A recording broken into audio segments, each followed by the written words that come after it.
Buenas tardes, jóvenes.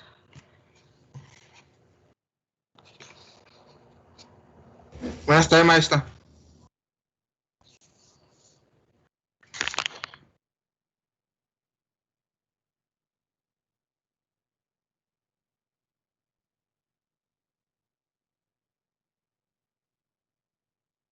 ¿Sí están viendo la presentación? Sí. Gracias, Marquitos. Ok.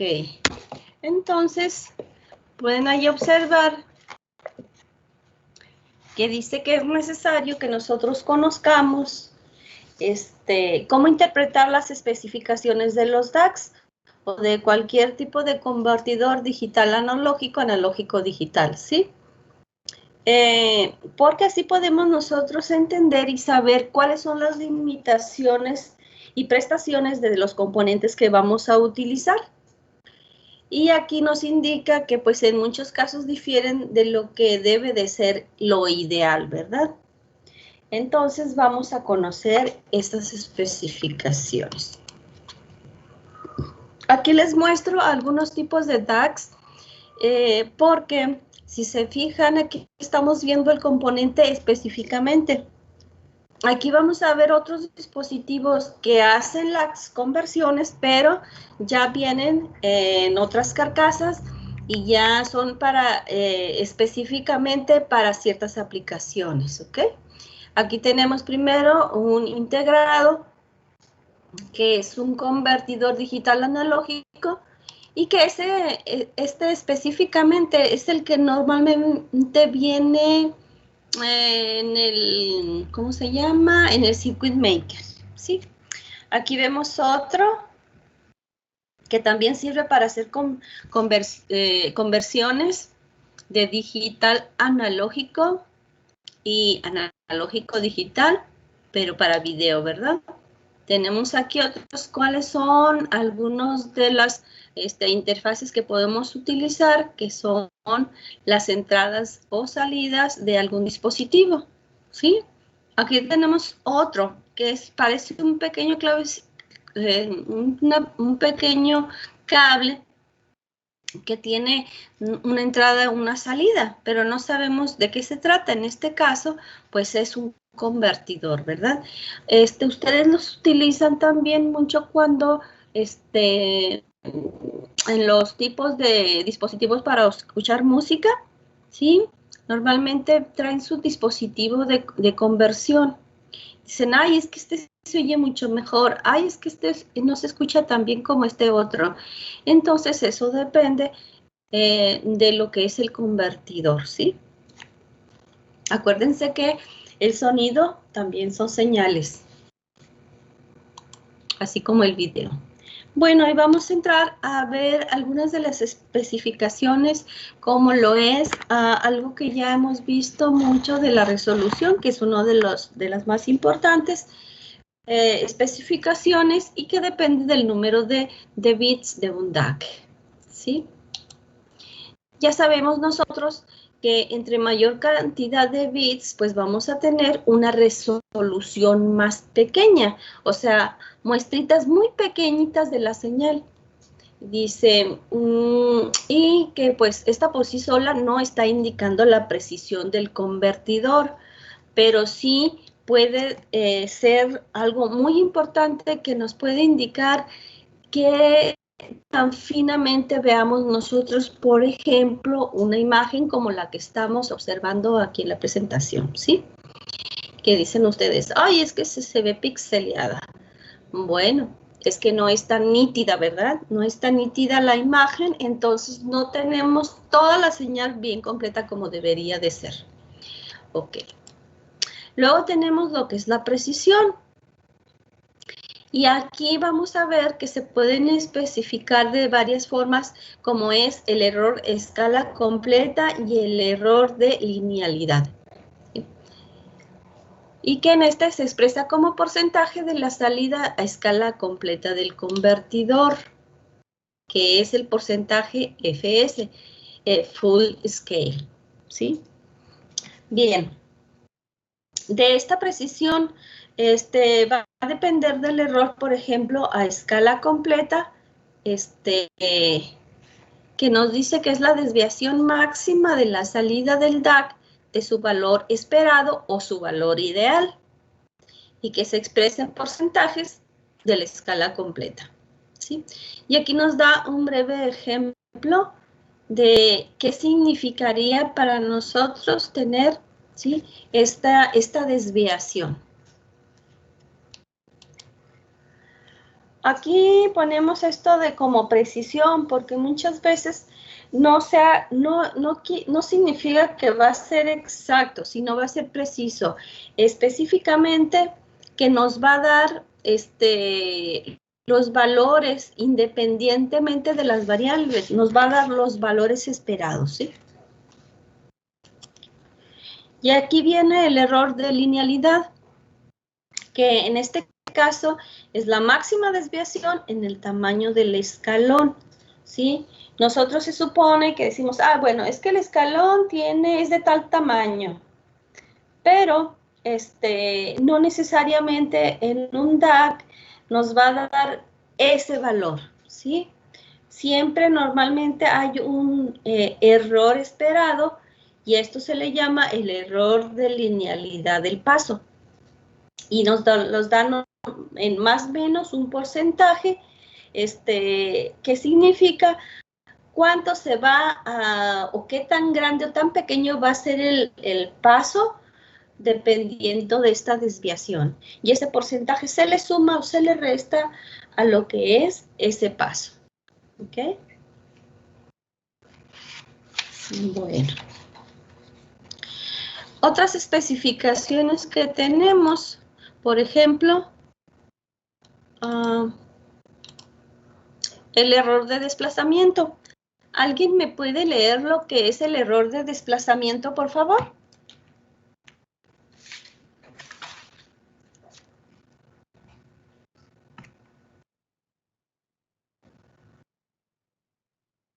¿Nadie?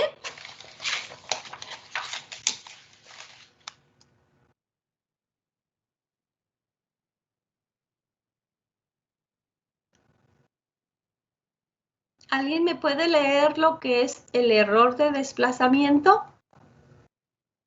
Yo, profe. ¿Quién es usted? Juárez Ortega.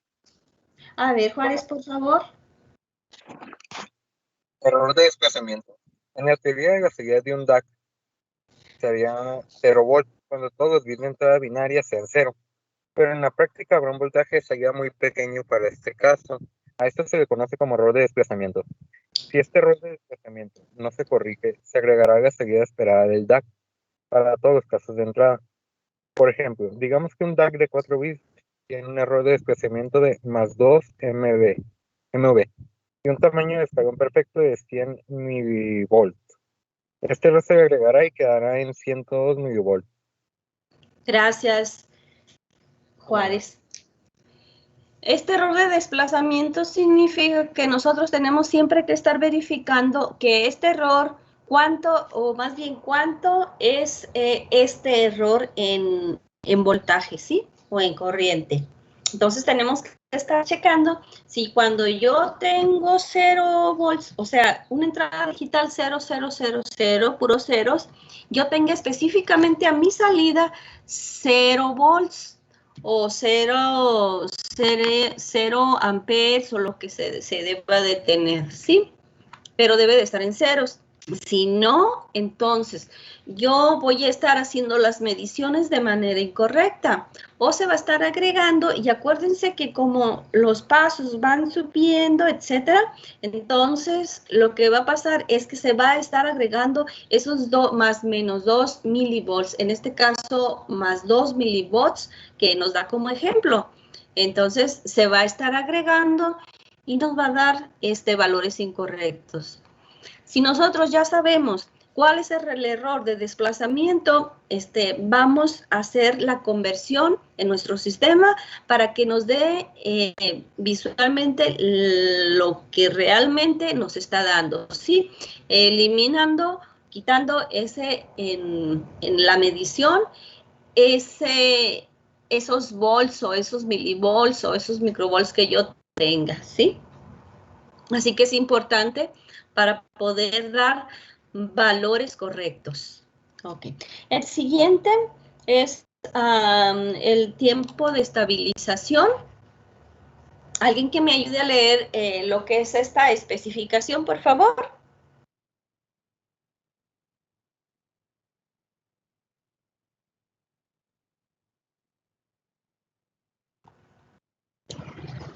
Yo, Mendoza Ibarra.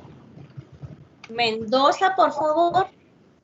Tiempo de estabilización. Es el tiempo requerido para que la salida del DAC cambie de 0 a escala completa a medida que la entrada binaria se cambie de todos los bits en 0 a todos los bits en 1. En realidad, el tiempo de estabilización se mide con el tiempo que tarda la salida del DAC en estabilizarse dentro de un intervalo no mayor a más o menos un medio de tamaño del escalón, que es resolución de su valor final. Por ejemplo, si un DAC tiene una resolución de 10 milivolts, el tiempo de estabilización se mide con el tiempo que tarda la salida en estabilizarse dentro del intervalo no mayor a 5 minivolts del valor de su escala completa. Los valores típicos para el tiempo de estabilización varían entre 50 ns y 10, no me acuerdo cómo se llama, el micro es. Hablando en general de los DACs, con una salida de corriente tendrán tiempos de estabilización más cortos que los DACs con salidas de voltajes. Gracias, Juárez. Bien, entonces, otro dato importante es el tiempo de estabilización, ¿sí? Que nosotros tenemos que estar checando también, o cuando empezamos a trabajar con un DAC, ¿cuál es su tiempo de estabilización? Que se supone que tiene que trabajar o tener a escala completa, ¿sí? ¿Cuánto tiempo tarda de la mitad de lo que es el escalón, ¿sí? A tener ese valor realmente. Aquí nos está hablando de valores típicos de estabilización de 50 nanosegundos y 10 microsegundos, ¿sí? Pero depende mucho del tipo de DACs.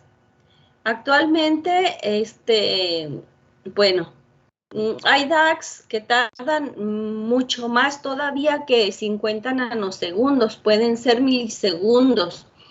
De ahí es que es importante la exactitud que se requiera de este DAC, ¿sí? O del tiempo de respuesta. Es más bien un tiempo de respuesta que nos daría para poder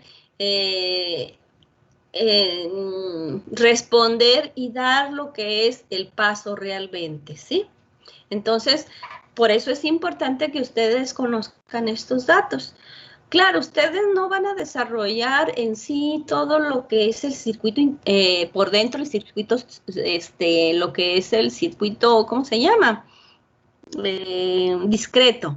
Ustedes ya van a utilizar el integrado, por supuesto, pero tenemos que saber cómo funciona y cuáles serían las especificaciones para entender, ok, va a tardar tanto tiempo en lograr lo que es la escala completa, ¿sí? Entonces, aquí también nos habla que es mucho más rápido o los valores son mucho más cortos cuando estamos hablando de DACs que nos van a dar, en lugar de voltaje, nos van a dar corriente. Entonces, los que nos dan valores de corriente en lugar de voltaje, pues van a ser un poco más rápidos, ¿sí? O se estabilizan mucho más rápido. Bien, continuemos entonces. Hay otro aquí para que nos lo lea alguien, a ver.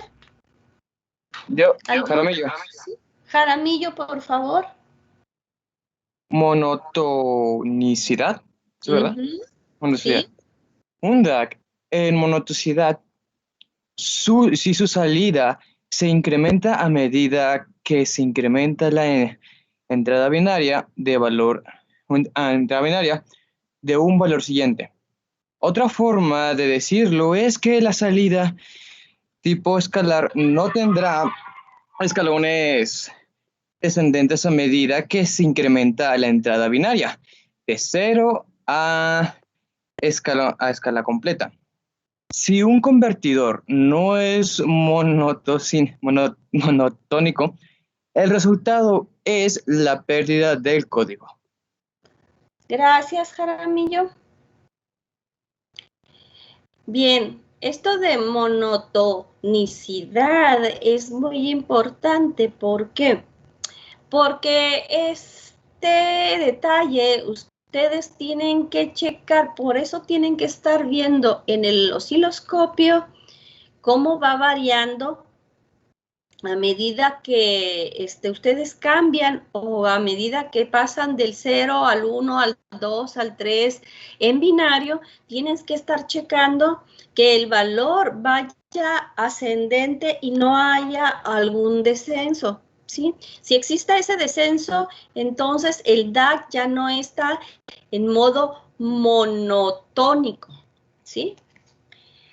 ¿Qué pasa? Quiere decir que algún valor se perdió allí, algún dato, algún 0, algún 1. Normalmente es un 1 lo que se pierde. Entonces, ahí tenemos pérdida del código completo que estamos nosotros tratando de convertir, ¿sí? A esto se le llama monotosidad. Entonces, tiene que ser monotónico ese DAC.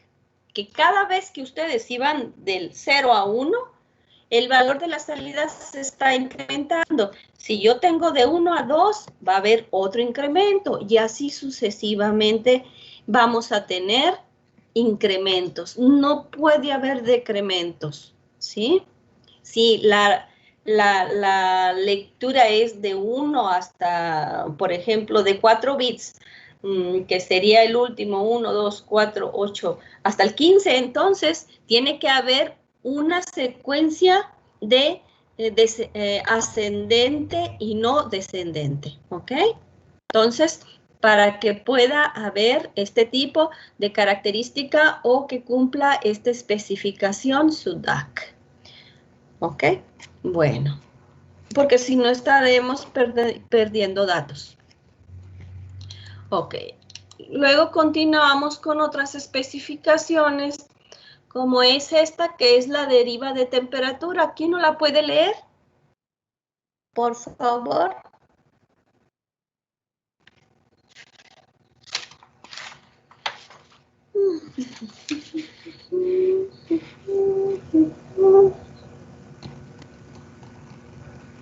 La voy a leer yo. Gracias, Dani. Derivas con la temperatura.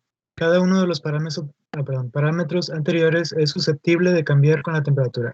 Por ejemplo, el error de no linealidad o de fondo de escala, entre paréntesis error de escala, se especifica en porcentaje del fondo de escala nominal, por grado centígrado. Y entre paréntesis dice porcentaje de Fs sobre grado centígrado. Fs, acuérdense que es full escala, a escala completa, ¿no? Bueno, entonces quiere decir que tenemos que tener cuidado también con las temperaturas que se manejan al estar utilizando estos dispositivos. Por eso ustedes ven que la mayoría de donde hay cuartos donde tenemos convertidores o este tipo de dispositivos para prueba o para control o algo así, tienen que estar a cierta temperatura y no puede estar muy alta porque los componentes son sensibles muchas veces a la temperatura. Esta es otra especificación o característica que en la mayoría de los componentes viene indicado cuál es su valor nominal para el cambio. O sea, que ya de cierta temperatura puede ser que te varíe. Entonces hay que tener cuidado con el ambiente en nuestras áreas de trabajo, ¿sí? Ok. Gracias, Dani.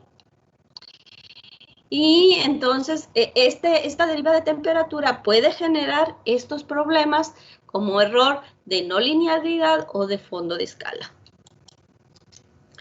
Bien, ya después de esto podemos observar nosotros, aquí tenemos un número de dispositivo, el DAC 0800, que es un CMOS, convertidor analógico, digital analógico de 8 bits. ¿Cómo vemos a este dispositivo? Bueno, anteriormente les mostré uno también, que es cómo se ve la carcasa de este dispositivo específicamente. Bueno, así se ve. Es de un fabricante y tiene sus características muy específicas. Acá tenemos otro, si se fijan, también con la misma cantidad de terminales y el mismo tipo de carcasa. No es de los que se montan sobre, sino las terminales sobrepasan la placa y por debajo se tienen que soldar, ¿verdad? Entonces, pero esta es la manera en que los podemos ver. Así es como lo vemos nosotros, si se fijan. Estas son las terminales. En este caso, ¿cuántas terminales tiene? 2, 4, 6, 8. Tiene 16 porque es 8 por cada lado, ¿sí?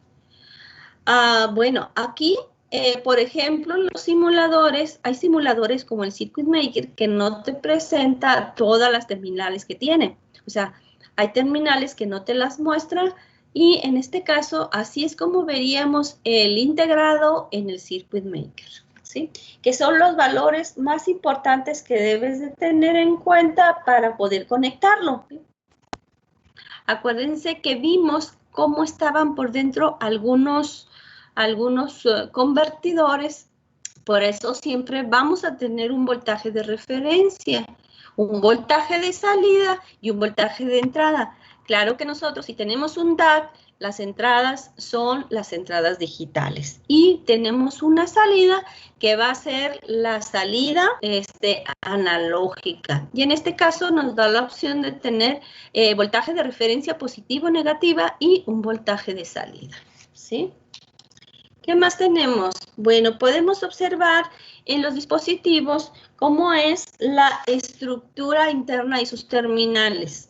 Realmente ustedes lo que siempre van a trabajar es cómo está, o cuáles son las terminales de mi componente.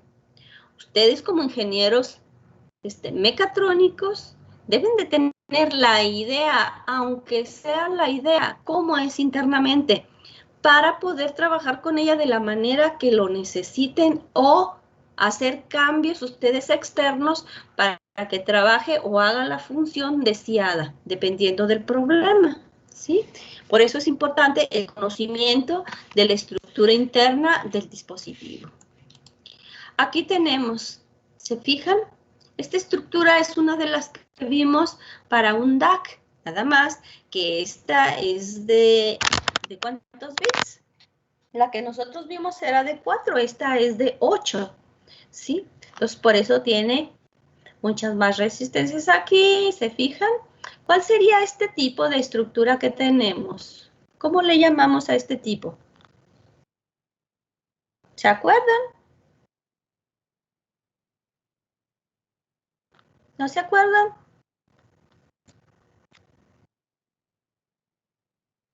Vamos a recordar entonces.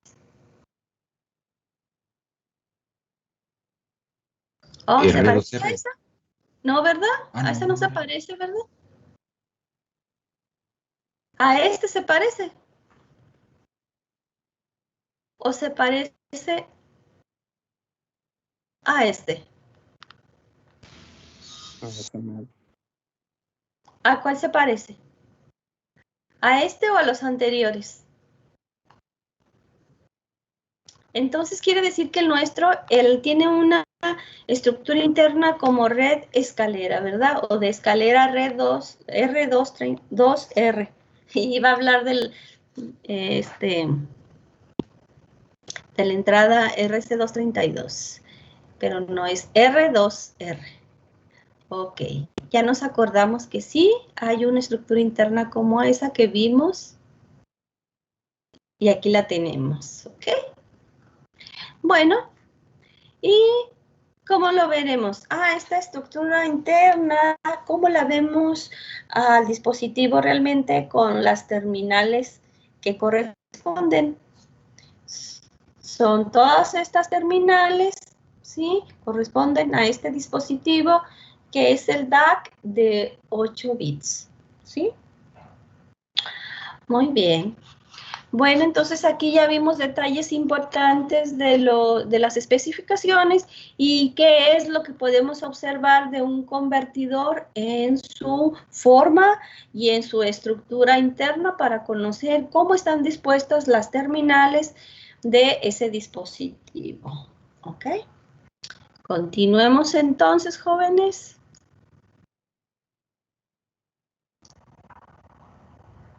¿Sí le atinó, Rubio? Sí. Ay, a ver, si yo sabía que ustedes se acordaban, nomás que fingen demencia.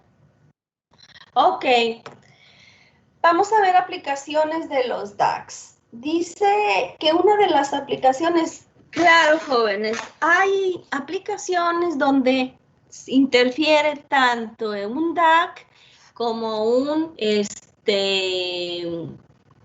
convertidor analógico digital, ¿sí? Pero aquí vamos a hablar de ciertas aplicaciones que nosotros podemos indicar que requieren, que queramos o no, un DAC, ¿sí? En este caso tenemos una aplicación. A ver, ¿quién me puede leer lo que es la primera aplicación? Yo, maestra. Sí, por favor, Marcos. Marquitos. Sí, Marquitos, dígame. Control. La salida digital de una computadora puede convertirse en una señal de control analógico para ajustar la velocidad de un motor, la temperatura o para controlar una variable física. Así es. Entonces, algunos de ustedes ya me habían contado que habían trabajado con un Arduino para poder variar la velocidad de un motor, ¿verdad? Entonces, quiere decir que hay DACs que pueden utilizar los Arduinos, realmente sí los hay, para que ustedes puedan controlar un motor o cualquier otro dispositivo para modular ya sea la temperatura o cualquier otra variable física, ¿sí? Ya sea el sonido también, por ejemplo, ¿verdad? Entonces, por eso nosotros aquí tenemos una representación que podemos controlar nosotros. Pues podemos controlarlo, creo que todo, ¿verdad? Casi todo. Entonces, pero acuérdense que todo en el ambiente es algo analógico. Entonces hay que hacer conversiones y viceversa. Ahora bien, por ejemplo, si yo tengo que manejar o mover una cerradura, por ejemplo, nosotros necesitamos ya sea darle un dato digital, un número, y darle a lo mejor nuestra huella digital para que a la hora que verifiquemos la huella, los datos de nuestra huella, que es un dato biométrico, ¿sí? Y finalmente se tiene que hacer la conversión a digital de la lectura de todas esas ramificaciones que se ven en nuestra huellita, compararlas con la clave que nosotros le dimos en nuestro teclado y finalmente se procesa la información y ya nos abre, nos deja pasar, ¿verdad? En este caso para abrir, no sé, una puerta o no sé, checar salida o entrada de algo. Entonces es importante que nosotros tengamos conciencia de dónde en todas partes podemos trabajar con el control. ¿Qué más? Pruebas automáticas. ¿Quién puede leer la prueba automática? A ver. No he escuchado a ninguna chica que nos lea hoy. A ver, ¿dónde están? Mujeres.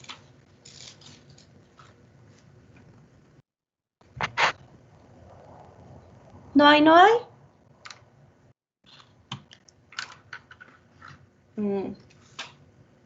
Bueno, ¿alguien más? Zamora. Zamora, por favor.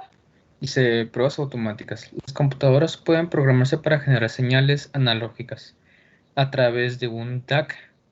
Necesitarías para probar circuitos analógicos. La respuesta analógica de estos circuitos se convierte de nuevo en un valor digital mediante un ADC para que la información pueda almacenar, visualizar y analizar. Muy bien. Entonces aquí nosotros podemos tener un sistema completo de pruebas, ¿sí?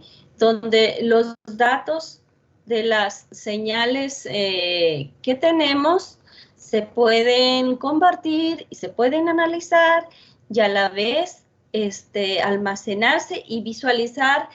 A lo mejor en su trabajo ya tienen estos sistemas de pruebas automáticas que pueden ser, por ejemplo, una de ellas es a través de visión por computadora, ¿sí?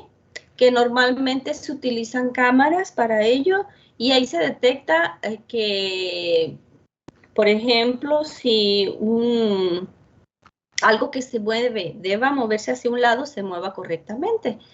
Y todo ese proceso, pues, es realmente automático y sale no muy caro, no es muy caro la visión por computadora, pero también depende mucho de para qué es lo que se va a observar con la cámara o qué tipo de cuestiones vamos a medir, ¿sí? ¿Ok? Puede ser que estemos detectando fallas como, por ejemplo, la ausencia de alguna parte de un cable o del conector, etcétera, ¿sí? O de una parte que se mueva también puede ser. Entonces, podemos tener esos sistemas y pues tenemos que aplicar DACs. Otra, reconstrucción de señales, que es la que normalmente se utiliza más ¿para qué? Para escuchar música y para ver, ¿sí? Datos, por ejemplo, imágenes de cierta manera. A ver, ¿quién me puede leer la reconstrucción de señales?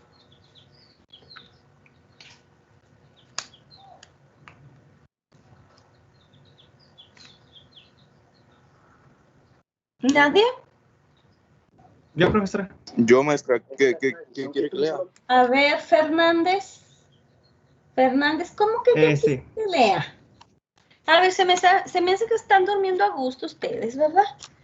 Bueno, reconstrucción de señales, Fernández, por favor. Sí, así es. Reconstrucción de señales. Una señal analógica se digitaliza tomando puntos sucesivos en la señal, los cuales se convierten en sus equivalentes digitales y se almacenan en memoria. Esta conversación se realiza mediante un ADC, después se puede utilizar un DAC, un DAC, para convertir los datos digitalizados en datos analógicos, con lo cual se reconstruye la señal original. Muy bien. Cuando nosotros tenemos, por ejemplo, una figura muy antigua, que ya le faltan pedacitos de esa figura o una fotografía simplemente, nosotros necesitamos reconstruir esa imagen. Entonces, ¿qué hacemos? Le tomamos la foto, tomamos los datos, ¿sí? Que son analógicos y los pasamos a digital. ¿Para qué tomar pequeñas muestras de toda la fotografía y después, ya que la tenemos reconstruida en digital, pasarla nuevamente a digital? Por eso es muy importante que sean unas muestras de manera correcta para que podamos reconstruir la señal. Los pedacitos que faltaban se generan a partir de esas muestras pequeñitas que van relacionando un punto con otro, ¿sí? Entonces, de esa manera podemos reconstruir nosotros esas figuras, esas fotografías igual. Podemos reconstruir señales de audio de esta manera. Así muy bien cuando tenemos discos muy viejitos, que decimos, uy, pues ya ni se oyen, y acá y allá, y que se oye mucho ruido. Entonces, lo que hacemos es reconstruimos, tomamos el audio, lo hacemos digital, y generamos la reconstrucción. Y de esa manera ya podemos escuchar la música de antaño de tal manera que la escuchemos nítida y bonita como debe de ser, ¿verdad? Entonces, así es como se hace la reconstrucción a través de convertidores. Y el último, control de amplitud digital. ¿Alguien que me lea, por favor?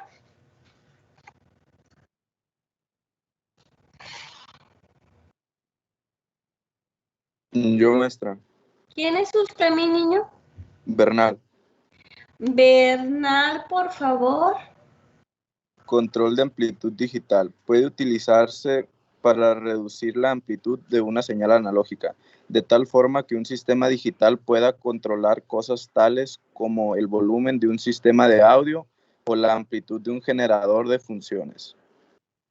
Ah, entonces ya lo han utilizado ustedes, porque ustedes ya han utilizado el generador de funciones en el laboratorio, ¿verdad? Y también, ¿qué más? Un aparato muy importante, ¿cómo es? ¿A qué se parece este? ¿Qué es? Que entre más le quitan, más grande es. Bueno, este es un osciloscopio, ¿sí? Aquí es donde se utilizan estos convertidores también para controlar la amplitud de nuestras señales, ¿sí? Así que podemos hacerla que esa señal pueda, nosotros podamos hacerla, pues no sé, reducir la amplitud al valor que nosotros queramos, poderla hacer más frecuente, podemos hacer cosas con ella. Y tanto en el osciloscopio como en el generador de funciones, nosotros podemos tener estos convertidores para poder controlar, ¿sí?, esa señal que vamos a ver o a generar, ¿sí? Bien. Vamos a ver. Oh, my God, ya terminamos, jóvenes. Bien, ayer les comentaba de esta actividad número 3 para que ustedes puedan buscar y me investiguen estos puntos que tenemos sobre los convertidores analógicos digitales, ¿sí? Ya vimos cómo trabajaban a grandes rasgos lo que son convertidores digitales análogos, ¿sí? De digital a análogo. Entonces ahora a ustedes les toca mostrarme a mí qué hace, cuáles son los parámetros, los errores, los esquemas, ejemplos de aplicaciones y algunos de los integrados comunes con su estructura interna y sus terminales de un convertidor analógico digital. Esta es una de las tareas que ya tienen ahí activas para que la desarrollen. Bien. ¿Qué sigue, jóvenes? ¿Adivinen qué?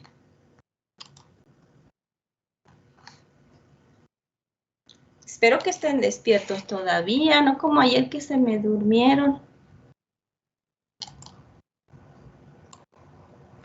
Bueno, no todos. Bien, ayer el que me dijo que no hablaban porque me entendían todo, me hizo el día, ¿eh? Porque todavía ahora en la comida me acordé y ¡ay, Dios mío! No sé por qué me causó tanta gracia, pero sí, me hizo el día. Ese fue el Torres. ¿Quién fue Torres? El Ángel, ¿qué no? Ángel Torres, según yo, fue. No sé quién, no tengo ningún Torres yo aquí. Es Velázquez. Torres, Velázquez. Ah, Velázquez Torres Ángel. Ah, fíjese, y me quedé. ¿Quién sería? Dije, no le alcancé a ver quién era. Por la voz no lo reconocí. Pero sí, de veras, se me hizo el día, me reí tanto. Y me acordé y me dice, ¿de qué te ríes? ¿Qué te causó tanta gracia? Y les tuve que platicar, jóvenes, porque no me aguantaba la risa. Se me hizo tan curioso, no sé. Bueno, Ya dejando eso, entonces lo que sigue, adivinen qué es, jóvenes, es hacer una práctica. Tenía pensado hacer 2 prácticas, pero vamos a hacer solo una, con el tiempo que tenemos. Como ustedes van a necesitar tiempo para desarrollar lo que es la actividad que les acabo de decir que desde ayer está activa, y la práctica sería lo que vamos a calificar en esta unidad, ¿sí? Les había prometido un examen, ¿verdad? Pero no vamos a poner examen porque yo necesito que trabajen en la práctica. Los requerimientos de la práctica son en base a algo que ustedes tienen que desarrollar. ¿Qué van a hacer, jóvenes? Primero, es importante que ustedes vean en su simulador cuáles son los DACs que tienen. Si tienen DACs o si tienen convertidores analógico-digitales, ¿sí? Es lo que necesito que ustedes vean, chequen en los simuladores que están trabajando. En Circuit Maker yo sé que hay uno de 8 bits, es lo que sé, ¿sí? Ahora, ¿qué vamos a hacer? Tampoco hicimos proyecto, que debimos haber hecho un proyecto, pero no lo vamos a hacer. Entonces, normalmente, pues hacen maquetas y hacen los proyectos. Cuando hacemos proyectos, no son proyectos, te vas a inventar algo para esta materia, no. Son proyectos que ustedes ya han trabajado en algunas materias, pero que le tienen que agregar la cuestión digital a ese sistema o proyecto o maqueta que ya tengan, ¿sí? Pero en esta ocasión, lo que vamos a trabajar es una aplicación con un DAC. ¿Cuál aplicación? No sé. Es lo que ustedes como equipo me tienen que decir a mí. Los proyectos también, cuando se hacen proyectos, ustedes me dicen qué tipo de proyecto quieren hacer. ¿Por qué? Porque puede ser que en alguna otra materia ya hayan trabajado algo. Entonces, no vamos a irnos desde cero. Ahora bien, lo que sí es necesario es que utilicen cuestión básica, modo de mostrar información, ya sea displays, 7 segmentos, displays LCDs o cualquier otro modo de mostrar información. Otro requisito es, en esta unidad se están viendo lo que son los convertidores. Entonces, existe la necesidad de que ustedes utilicen un convertidor, ya sea analógico digital o digital analógico o ambos, ¿sí? Y entonces ustedes van a hacer los cálculos